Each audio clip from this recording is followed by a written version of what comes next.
में 6 साल हो गया, इस मुद्दे पर आप सत्ता पे आ गए, लेकिन आज तक आपने डिफाइन ही नहीं किया है कि लोकल कौन है बोल के, किसको हम लोग आधार माने। तो ये किन किन के लिए ये बात बोल रहे हैं? तो आप जो बोल रहे हैं वही सोच के शादी कर रहे हैं। जब जब इलेक्शन आएगा तो इस तरह की बातें कह के युद्ध को बरगलाने का काम है।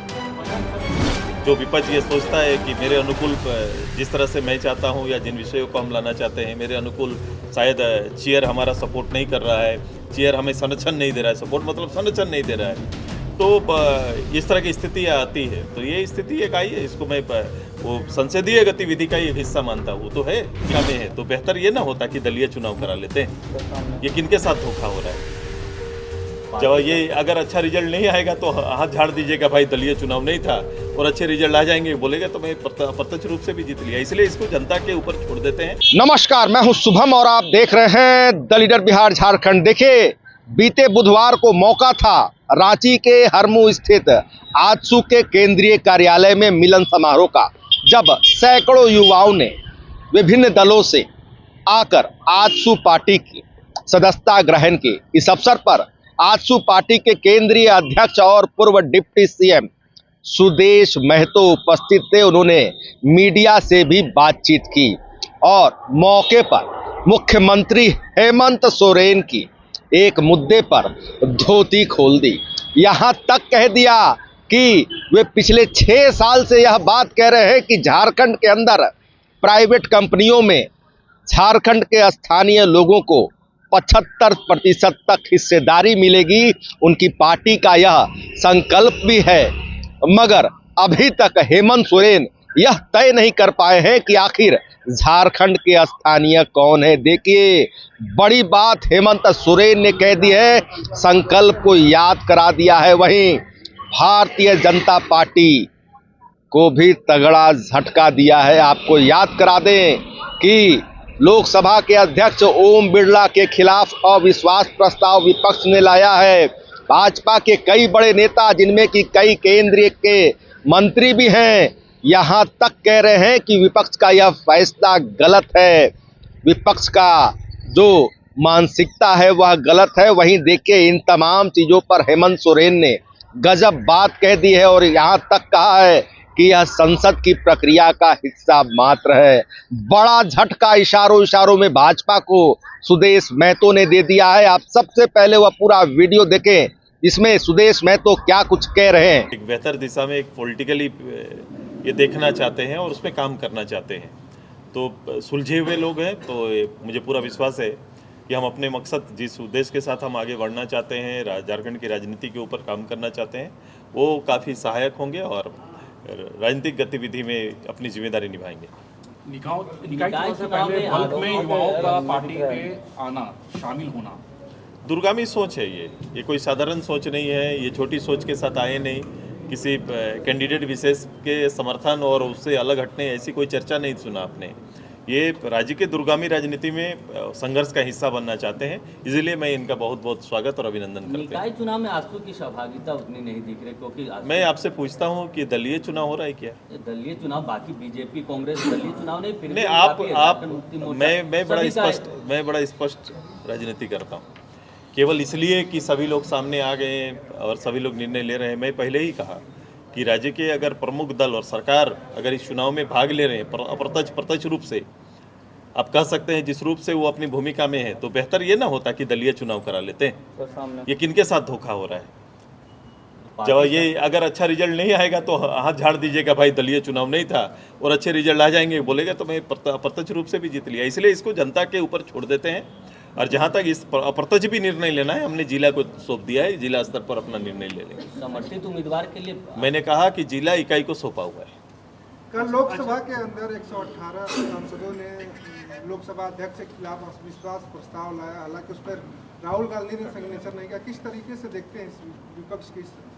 देखो, वहाँ इशू बेस इस तरह के, ये संसदीय जो गतिविधि का एक हिस्सा है, कोई अलग रूप से हम नहीं देखते हैं। ऐसे कई बार होते हैं जब जो विपक्ष ये सोचता है कि मेरे अनुकूल जिस तरह से मैं चाहता हूँ या जिन विषयों को हम लाना चाहते हैं, मेरे अनुकूल शायद चेयर हमारा सपोर्ट नहीं कर रहा है, चेयर हमें संरक्षण नहीं दे रहा है, सपोर्ट मतलब संरक्षण नहीं दे रहा है, तो इस तरह की स्थिति आती है। तो ये स्थिति एक आई है, इसको मैं वो संसदीय गतिविधि का एक हिस्सा मानता हूँ। तो है कि ऐसा कर सकते हैं। राज्य के मुख्यमंत्री हेमंत सोरेन अभी पार्टी महाधिवेशन में धनबाद में उन्होंने कहा कि प्राइवेट कंपनियों को भी 75% झारखंडियों को हिस्सेदारी देना होगा। ये देखिए, जब भी इस तरह के कोई चुनाव होते हैं तो अक्सर वो बोलते हैं, जबकि सत्ता में मुख्यमंत्री हेमंत सोरेन खुद सत्ता में, इसको आप कैसे देखते? मैं इसको इस रूप से देखता हूँ कि एक मुख्यमंत्री पिछला कमिटमेंट जो कंटिन्यू 6 साल कर रहे हैं, 6 साल पार हो रहा है, तो पिछले बार जब एक सरकार आई तो उनका ही कमी 70% प्राइवेट में हम लोकल लोगों को जगह देंगे,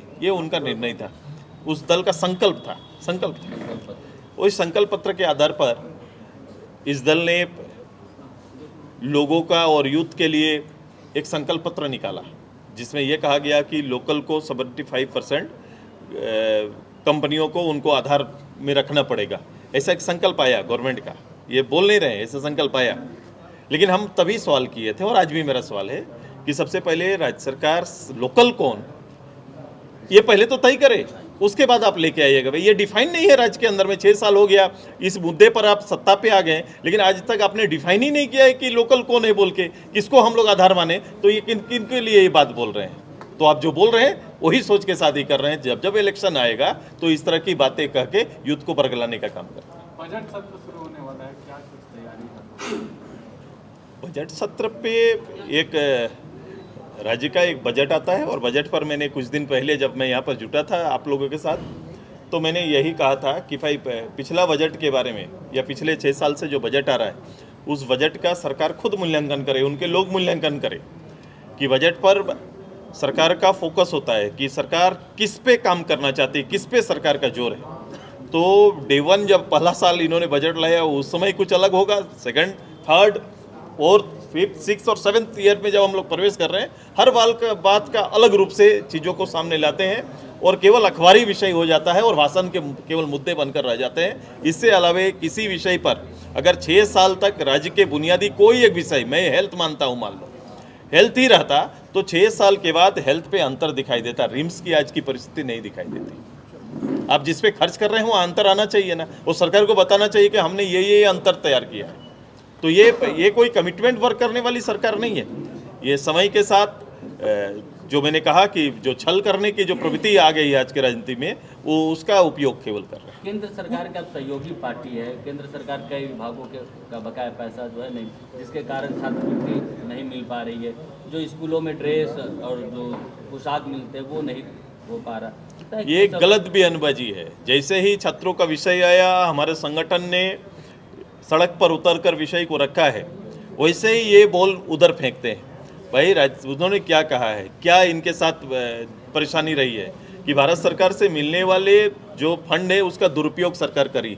जिस विषय के लिए फंड भेजा जाता है वो फंड का उपयोग कहीं और हो जाता है। इसलिए उन्होंने कहा है कि पहले सर्टिफिकेट दीजिए, कि उपयोगिता सर्टिफिकेट मांगा है, उपयोगिता सर्टिफिकेट आप जमा नहीं दे रहे हैं, इसके लिए आपको फंड नहीं आ रहा है, तो उपयोगिता सर्टिफिकेट दीजिए, हिस्सा तय करिए। बोलोगे आपका अगर 25% हिस्सा है, अगर 75-25 का स्कीम है, तो आप अपना हिस्सा पहले खर्च कर लीजिए, फिर मैं अपना फंड भेजता हूँ। यही तो भारत सरकार ने डायरेक्शन दिया है और उसको फुलफिल ना करके केवल आरोप लगा रहे हैं। मैं आज से ही कह रहा हूँ कि ये पूरी प्रक्रिया में शिकायत बढ़ेगी और इस रूप से ही तैयारी चल रहा है। इस वोट में भी छल होगा, वोट में भी गलत होगा और इकाई उसी रूप से काम कर रही है। क्योंकि ये चुनाव मशीन से नहीं हो रहा है, पहला मशीन से चुनाव वो नहीं हो रहा है, तो क्या परिस्थिति बनी कि मशीन उपलब्ध नहीं हुए, क्या कारण हुआ कि मशीन से चुनाव नहीं हो रहा है। और ये शिकायतें पूर्व में मशीन क्यों लाया गया कि ये फर्क पड़ रहा था कि जो संबंधित पीठासीन अधिकारी हैं उनसे गलती हो जा रही थी, वो किसी पक्ष में निर्णय दे रहे, तो ये शिकायत पूर्व में रही है,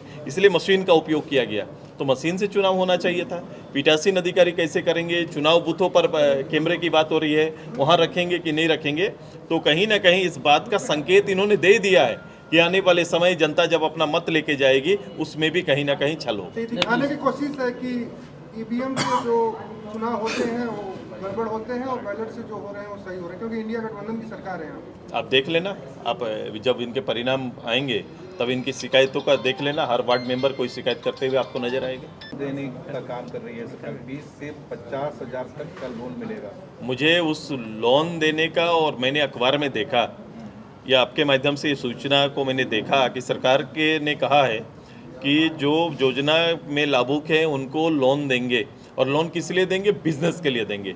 तो सरकार सबसे पहले 20,000 में जो बिजनेस होता है, 20,000 में कौन सा बिजनेस हो सकता है, ये इसका एक ब्लूप्रिंट तैयार करके पब्लिक के सामने प्रस्तुत करे, तो हम लोग भी मानेंगे कि 20,000 से बिजनेस किया जाए। तो आपने देखा कि आजसू पार्टी के केंद्रीय अध्यक्ष सुदेश महतो ने मीडिया के साथ बातचीत करते हुए हेमंत सोरेन पर क्या तगड़ा और भयंकर हमला बोला है, वहीं भाजपा को भी इशारों इशारों में तगड़ा झटका दे दिया है। तो फिलहाल खबरों में इतना ही। बने रहिए दिलचस्प और बड़ी खबरों के लिए द लीडर बिहार झारखंड के साथ। आपको हमारा वीडियो अच्छा लगा हो तो लाइक शेयर कमेंट जरूर कीजिएगा। आपने अभी तक इस चैनल को सब्सक्राइब फॉलो नहीं किया, कृपया तुरंत कर ले। धन्यवाद।